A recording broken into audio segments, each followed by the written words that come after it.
Hello friends and welcome to, I think, what is the most exciting video of the year, and that is my top 10 reads of 2024. And these are all books that I think deserve to be read, that have moved me in 2024, that have brought me to tears, that have brought me to really rethink my life or had some kind of other impact on my life. Even if it were just being aesthetically pleasing or having like super cozy vibes, there's a lot on this list and I am so excited to dive in.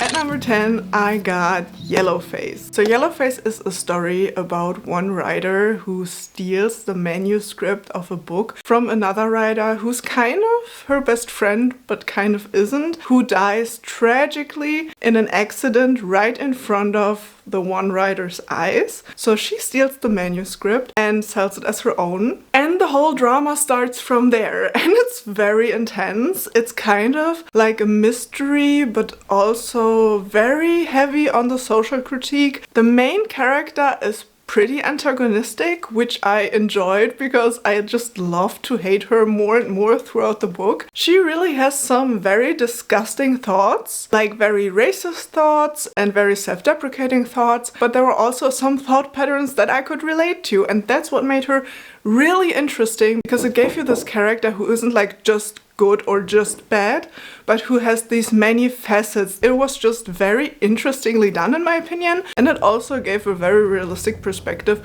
on social media, on cancel culture, on the behind the scenes of the publishing industry and the racism that is also happening there. And it was so intense at some parts, and I was like, just tell me what is going to happen, like I just need to know. The ending could have been, in my perspective, a bit better, but it was still a book that moved me so much, that gave me so many new perspectives. It was just so thought-provoking, and that's what I really enjoyed about this. So if you haven't read an R.F. Kuang book yet, all of her books are like very focused on social critique. Her other books are more fantasy books, so this one was, I think, her first kind of mystery real life story, and I really loved it.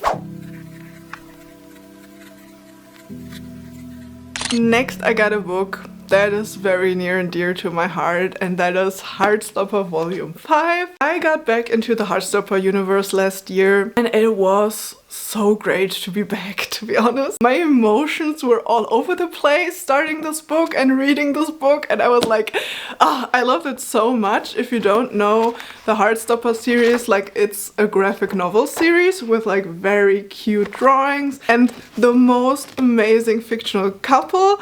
Like I just love them so much. Nick and Charlie have my heart. They are so adorable, and the TV show was also incredible. The third season came out last year and it was fantastic, and I'm just obsessed. I'm just obsessed with these characters and with the story, and Alice Oseman really puts some kind of magic in here, because I'm like always tearing up while reading these books. And I'm like, those are just drawings. Like, what are you doing to me, Alice Oseman? Highly recommend any Alice Oseman book. 10 out of 10 stars, I don't know. But yeah, this is number 9 for me. Okay, and now at number 9, I've got Tilly in Technicolor. This book was everything I ever wanted, because it was the first book with female ADHD representation that I've ever read. And it's about a girl with ADHD and a boy with autism who fall in love, who try to discover what they want in life and what kind of journey they're going to take. And it was so incredible, and I could deeply relate to both of these characters because I'm autistic and have ADHD, and I felt so incredibly seen with this book. The only thing I would say retrospectively a few months after reading this book is that it felt a bit too good to be true by the end of it. Besides that, it was an absolutely incredible book, and it talked about so many important topics, and if you're interested in neurodiversity, I highly recommend checking this out and maybe giving it a read. And then at number 7 I got Every Last Word by Tamara Ireland Stone. This one was also about some kind of neurodiversity because the main character in here has OCD. But what really sold me about this book, besides the mental health aspect that was like going very deep, like I was so impressed with how deep this book went. There's also a secret poetry club in here, and the plot twist at the end, I could have never guessed it, which is also why it's above Tilly and Technicolor, even though I could relate more to Tilly and Technicolor. And I recommend this to anyone who's interested in mental health books or in poetry, because the Secret Poetry Club was so fun, and I've had this on my shelves for so many years, and I knew it was supposed to be good, which is why I've had it on my shelves in the first place, but I didn't pick it up for maybe 10 years, and now I finally read it, and I can say like the hype that it had back in the day, back in like 2016, was real. And then at number 6, I got a book that I have read on my Kindle by an author that I have discovered this year, or last year, not this year. This book that I'm talking about is Little Fires Everywhere. There's also a TV show adaptation of this book, and I was loving that one as well. Celeste Ng's writing style is so interesting because you always get like these little snippets of a character's life and of the different characters and like what their intentions are, and the story builds up just from these little snippets, and then you get like a backstory, and then you get some more of the current time, and then you get a backstory again, and that's how the story is built, and then you get a different point of view and a different point of view, and it's done so well because it is this mix of like mystery but also literary fiction. It's very heavily focused on the emotional state of every single character and their lives, but it's also very focused on what has happened, because in Little Fires Everywhere we follow these two families. One family is super rich, one family is more like this artsy family that is moving from house to house and that doesn't have a lot of money. And the story begins with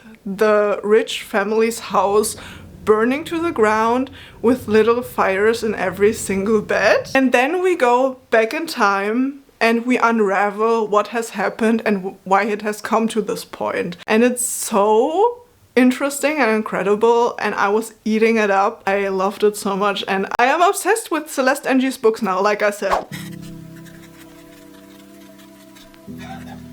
And on number 5, yes, on number 5, I've got Divine Rivals by Rebecca Ross. And this one is a story about two rival writers and a magical war between two gods that is kind of inspired by World War I. The vibes of this book were so beautiful. It really reminded me of the Tortured Poets Department album by Taylor Swift, and especially some parts of the Fortnite music video, which both came out shortly after I've read this book, and I was like, those vibes are so similar. So if you enjoy that album, maybe pick up this book because it really felt so similar to me. Maybe that was just my perception of it. And the romance in this book was so incredibly cute, and I was rooting so much for them. I do have to say that the second one didn't really meet my expectations, and the first one is ending on a cliffhanger. So if you're reading this book, you kind of have to read the second one, or you would like to read the second one after finishing this. But to me, the second one kind of fell a bit flat, which is why only the first one is on this list. It still stuck with me so much, and the vibes were so immaculate, and it was so like aesthetically pleasing, kind of, that I just had to put it very high up on this list because it was just, I think it was the best fantasy book. No, there's another one, but it was one of the best fantasy books that I've read this year. Absolutely incredible, loved it so much, and the vibes. And on number 4, I've got a book that I've listened to as an audiobook, which was, I think, in my opinion, the best way to consume this book, which was I'm Glad My Mom Died by Jeanette McCurdy. And Jeanette McCurdy gave such an honest and raw look into what it was like to grow up on iCarly and to be forced to be a child actor and child star because she didn't really want to be a child actor, but her mom forced her to be because it was her dream, so she had to live out her mother's dream. Jeanette is going so deep in this book, and I was loving it so much because you could really feel her pain through this book. And I loved how honest she was, how you really rooted for her. Like, definitely check the trigger warnings because it's talking about bulimia and drug abuse and other things. So definitely check the trigger warnings for this book. But I was absolutely moved by this book. Like, it made me even tear up a bit, which is something that rarely happens with audiobooks for me. But it happened with this one, and that I still have to think about Jeanette McCurdy's story months after I've read this really makes it a number 4 for me. Like, that's really why I put it at number 4, because it left such a mark on me. And now we're going into my top 3 books of 2024. And at number 3 is a last minute surprise, and that is Bunny by Mona Awad. If you've watched my last reading vlog, I didn't expect to love it this much, and also I didn't expect that I would remember anything from this book after a week, to be honest. But this one is a very weird and very creepy story about a creepy Mean Girls-like sorority-like cult at college, and it really blurs the lines between reality and fantasy and has like this very hallucinogenic vibe to it. Like, it really feels like you're hallucinating while reading it. It takes this main concept of Mean Girls and it makes it into something so extreme and so shocking, which was completely beyond my wildest imaginations. And I was just like, I was sitting there and I was like, what is happening in this book? But that's what also made it so addicting. Even though I thought I would forget about this book in a week because it was just so out there, I actually couldn't stop thinking about it since. And it's so crazy to me, and I've already bought another book by Mona Awad, which is called All's Well, and I'm so excited to read it this year and to read more of her books. And like, wow, I am really into like this wild horror kind of genre now, and I hope to find more books like this. So if you have any recommendations, let me know in the comments. I love when books just take my breath away.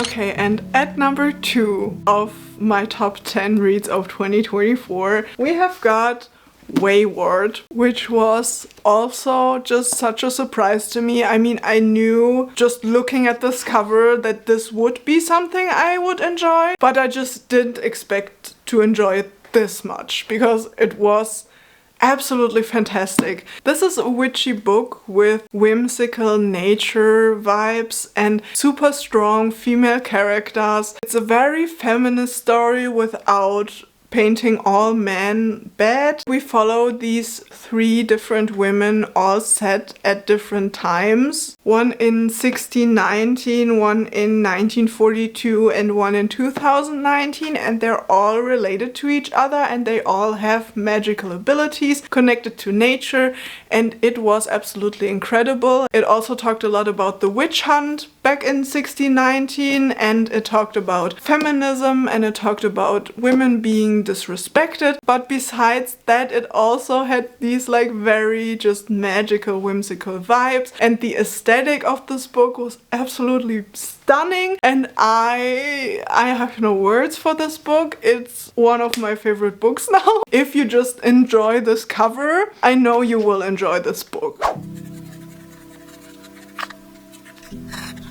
And then at number 1, I have got Everything I Never Told You by Celeste Ng. I'm not lying when I say she is one of my like top favorite authors now. Like, I would buy every single book she ever releases. I am obsessed with her books. The very intricate way of how the story was built was absolutely incredible. We follow this family and the daughter of the family dies, and we try to figure out what happened, who murdered her, and what is actually going on. We get a very behind the scenes look into every single character and what they're going going through and what their thought patterns are and what moves them. And it's so heartbreaking, but also made me feel the whole world around me, which I absolutely loved. When I finished this book, I was like, I feel so alive right now, and that is my favorite feeling in the world after finishing a book. It also discusses so many important subjects like race and identity, and it really shows that morally wrong actions still can have good intentions behind it. We all have like a very different moral compass. However you have grown up means that that is your moral compass, and that is how you're deciding what kind of actions you're going to take. And even besides that,